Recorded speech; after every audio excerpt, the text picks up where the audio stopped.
नमस्कार, मैं रचना शर्मा चढ़ती कला टाइम टीवी देख रहे हैं सभी दर्शकों का स्वागत करती हूं। आप देख रहे हैं हरियाणा के समाचार। समाचारों की शुरुआत से पहले एक नजर आज की मुख्य सुर्खियों पर।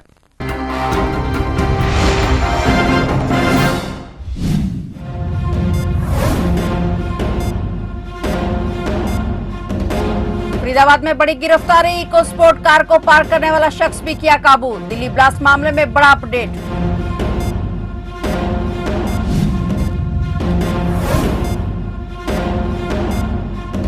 चंडीगढ़ में राज्य प्रगति डैशबोर्ड की बैठक, 75 करोड़ से अधिक की मेगा परियोजनाओं की सीएम ने की समीक्षा। मुख्यमंत्री नायब सैनी ने अधिकारियों को दिए निर्देश।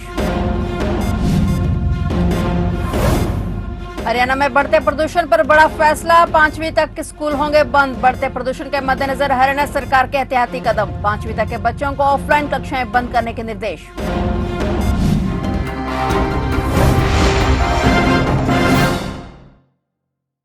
और अब समाचार विस्तार से।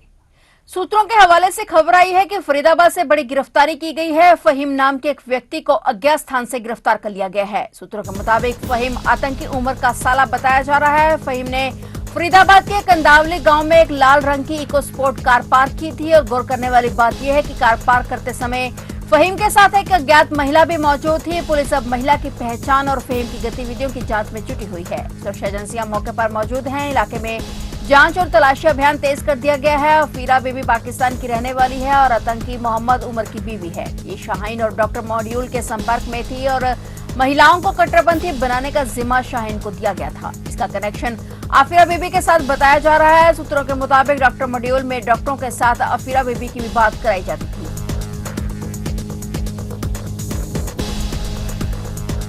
मुख्यमंत्री नायब सिंह सैनी ने अधिकारियों को निर्देश दिए कि इस वर्ष शुरू किए गए सभी बड़े इंफ्रास्ट्रक्चर और सार्वजनिक उपयोग की परियोजना को तय मानकों और गुणवत्ता के साथ निर्धारित करते समय के भीतर पूर्ण किया जाना सुनिश्चित किया जाए, ताकि नागरिकों को जल्द से जल्द इसका लाभ मिल सके। साथ ही सभी संबंधित विभाग ऐसी सभी परियोजनाओं की मासिक समीक्षा रिपोर्ट नियमित रूप से तैयार करें और उसे प्रगति डैशबोर्ड पर अपलोड करें। इससे न केवल परियोजनाओं की पारदर्शिता बनी रहेगी, बल्कि उनके क्रियान्वयन की गति पर भी निरंतर निगरानी रखी जा सकेगी। मुख्यमंत्री नायब सिंह सैनी ने चंडीगढ़ में राज्य प्रगति डैशबोर्ड की बैठक में 75 करोड़ रुपए से अधिक लागत वाली मेगा परियोजनाओं की समीक्षा बैठक की अध्यक्षता की। मुख्यमंत्री ने बैठक के दौरान स्पष्ट निर्देश दिए कि जिन परियोजनाओं में देरी के कारण अनुमानित लागत में वृद्धि होती है, उसे गंभीरता से लेते हुए संबंधित अधिकारियों की जिम्मेदारी तय की जानी चाहिए। मुख्यमंत्री ने राज्य प्रगति पोर्टल अन्य मेगा परियोजनाओं की प्रगति की भी समीक्षा की, जिनमें युद्ध स्मारक स्टेडियम, अम्बाला का उन्नयन सहित कई विषयों पर समीक्षा की गई।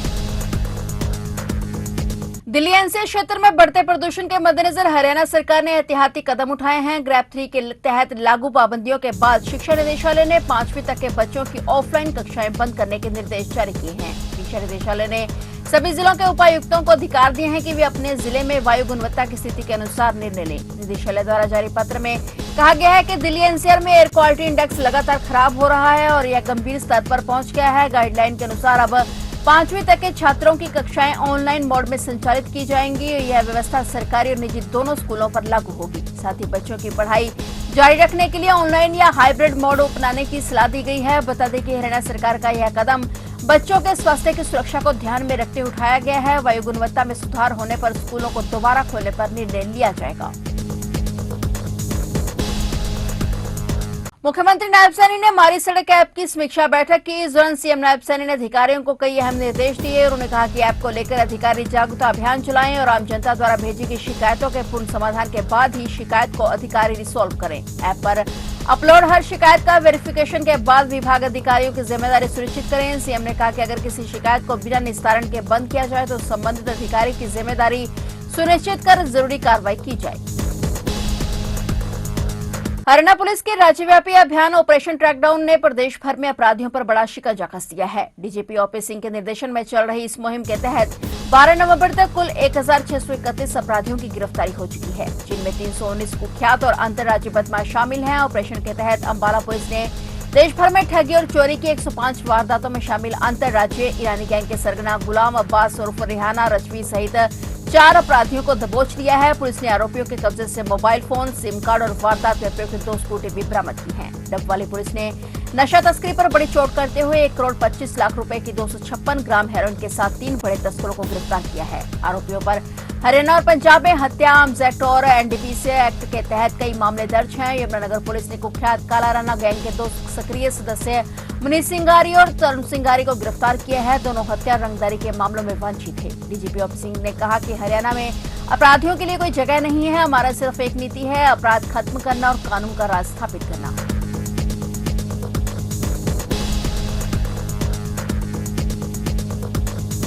भाजपा सरकार पर आरोप लगाते हुए पूर्व सीएम और नेता प्रतिपक्ष भूपेंद्र सिंह हुड्डा ने ज्ञापन सौंपने के बाद बड़ा बयान दिया है। उन्होंने कहा कि किसानों को एमएसपी नहीं मिल पा रही है। इतने ही नहीं, किसानों को तो गेट पास भी नहीं मिल रहे हैं। वहीं उन्होंने धान खरीद पर भी घोटाला करने के आरोप लगाए। उन्होंने कहा कि धान खरीदी में 1000 करोड़ का घोटाला हुआ है। और वहीं नेता प्रतिपक्ष भूपेंद्र सिंह हुड्डा ने वोट चोरी के आरोप लगाते हुए प्रदेश की कानून व्यवस्था पर भी सवाल उठाए।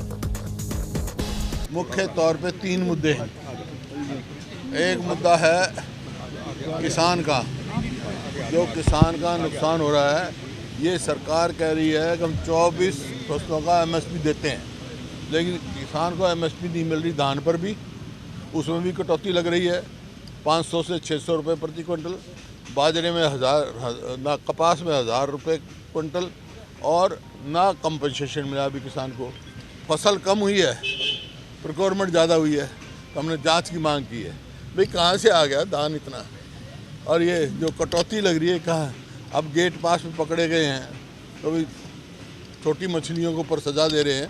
लेकिन ये घोटाला जो है कोई सैकड़ों करोड़ का नहीं है, हज़ारों करोड़ का घोटाला धान की खरीद में हुआ है। इसकी जांच हमने मांगी है।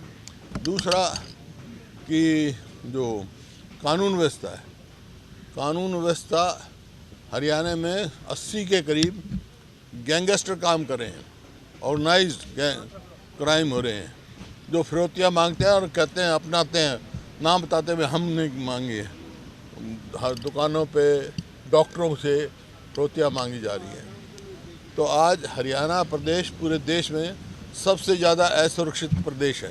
सरदार वल्लभ भाई पटेल की जयंती के उपलक्ष्य में मेरा युवा भारत और जिला प्रशासन अंबाला की ओर से यूनिटी मार्च का भव्य आयोजन किया गया। यह मार्च राष्ट्रीय एकता, अखंडता और देश प्रेम का संदेश लेकर सम्राट पृथ्वीराज चौहान चौक से शुरू होकर शहर के विभिन्न मार्गों से निकाला गया। कार्यक्रम में पूर्व मंत्री असीम गोयल ने मुख्य अतिथि के रूप में शिरकत की। उन्होंने उपस्थित युवाओं का उत्साहवर्धन किया और यूनिटी मार्च को हरी झंडी दिखाकर रवाना किया। इस दौरान असीम गोयल ने दिल्ली में हुए ब्लास्ट और वोट चोरी की बात कर रही कांग्रेस पर कड़ी प्रतिक्रिया दी।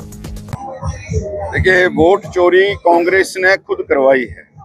कांग्रेस की गलत नीतियों ने, कांग्रेस की आपसी गुटबाजी ने, और अपने आप को बड़ा दिखाने के चक्कर में कांग्रेस की वोट चोरी हुई है।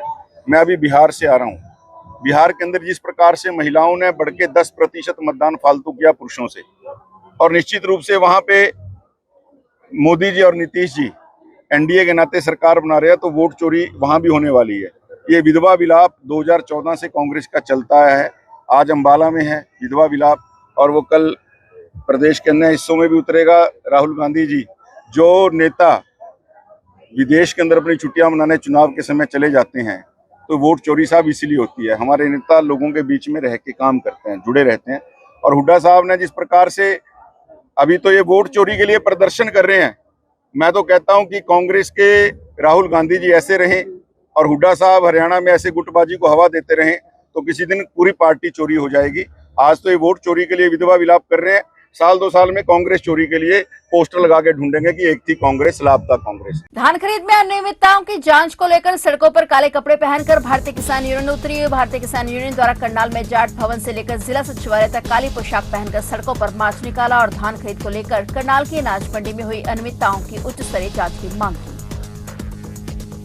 यूनियन ने आज एक अनोखा प्रदर्शन काले कपड़े पहनकर, क्योंकि ये सरकार बिल्कुल गहरी नींद में सोई हुई है। किसी भी बड़े अधिकारी या राजनीति पर कार्रवाई नहीं कर रही। लिपा पोती के छोटे अधिकारियों को रेफर दर्ज कर उनको छोड़ा जा रहा है।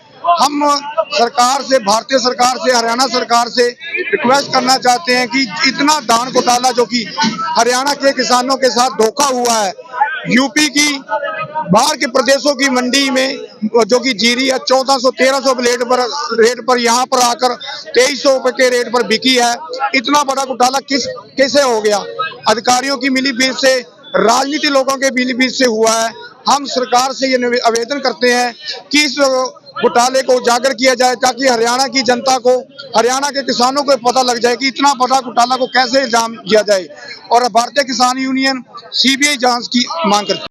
वोट चोरी को लेकर कांग्रेस राष्ट्र भर में प्रदर्शन करती हुई नजर आ रही है। वहीं हरियाणा प्रदेश में भी वोट चोरी को लेकर ज्ञापन का क्रम जारी है। इसी के तहत हरियाणा में प्रदेश कांग्रेस कमेटी के अध्यक्ष राव नरेंद्र सिंह और सांसद दीपेंद्र सिंह हुड्डा द्वारा करनाल के जिला सचिवालय में जिला उपायुक्त के अनुपस्थिति में एसडीएम को राष्ट्रपति के नाम ज्ञापन सौंपा गया। कांग्रेस कार्यकर्ताओं ने एकत्रित होकर पैदल मार्च निकालकर नारेबाजी करते हुए जिला सचिवालय पहुंचे, जहां राष्ट्रपति के नाम ज्ञापन सौंपा गया। इस विरोध प्रदर्शन में कांग्रेस के तमाम नेता एकजुट थे।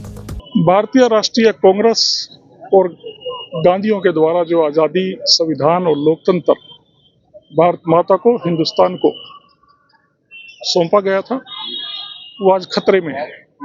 और इसका खुलासा श्री राहुल गांधी जी ने हिंदुस्तान की जनता की आवाज़ पर, भारत माता के बेटे और बेटियों की आवाज़ पर, जो सभ्य नागरिक हैं, जो देश के प्रति, राष्ट्र के प्रति समर्पित हैं, उनकी आवाज़ पर 5 नवंबर को इंदिरा भवन भारतीय राष्ट्रीय कांग्रेस के मुख्यालय में किया था। श्री राहुल गांधी जी ने एक बड़े शिक्षाविद की तरह, एक बड़े प्रोफेसर की तरह, अध्यापक की तरह एक एक बात भारतीय जनता पार्टी की अनपढ़ सरकार को समझाने की कोशिश की है।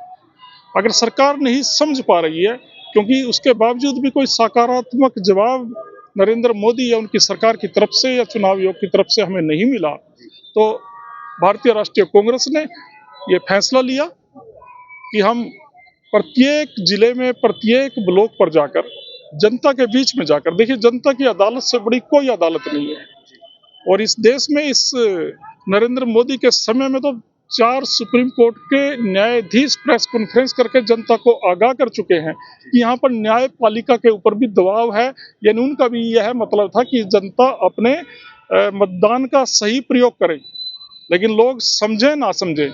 लेकिन हम भारतीय राष्ट्रीय कांग्रेस के लोग ये कहना चाहते हैं कि जनता हमारे पक्ष में है, भारतीय जनता पार्टी को चलता करना चाहती है, लेकिन नरेंद्र मोदी ने मतदाता सूचियों में गड़बड़ करके जनता के साथ छल किया है।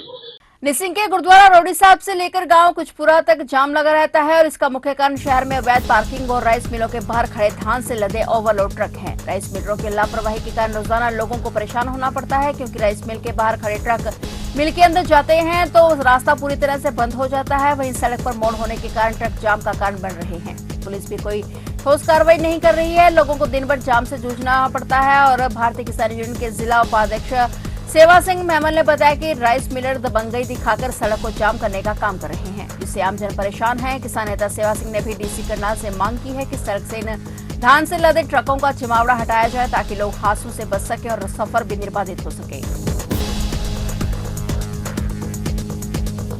फिलहाल हरियाणा के समाचारों में इतना ही। और नए समाचारों के साथ फिर से हाजिर होंगे। तब तक के लिए देखते रहिए चढ़ती कला टाइम टीवी और मुझे दीजिए इजाजत।